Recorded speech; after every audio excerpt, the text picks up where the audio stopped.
కాజల్ గారు హాయ్ అండి. ముందుగా మా వైపు నుంచి మీకు థ్యాంక్స్ అండి, ఎందుకంటే చాలా రోజుల తర్వాత తెలుగు నేర్చుకుని మాట్లాడుతున్నారు తెలుగు ప్రేక్షకుల కోసం. నాకు తెలుగు తెలుసు.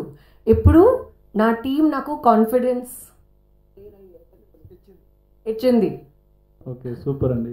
ఇక్కడ నుంచి మీ జర్నీ కాజల్ 2.0 అనుకోవచ్చు. Well, I'd like to believe it's a new phase of the same journey. The journey is not new, కానీ ఒక న్యూ డైరెక్షన్లో నా కార్ వెళ్తుంది.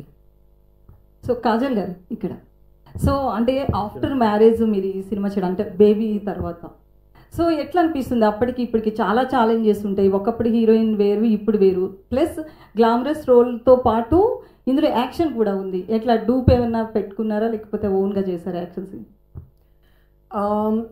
Thankfully, all the stunts were done by me. We had a dupe, but she was on standby. But we did not really need her. All of us got very excited with the action, and I really, really enjoyed it.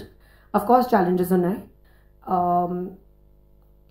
After a baby, equa responsibilities are nice.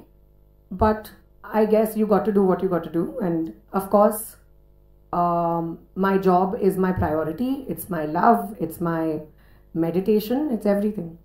So అంటే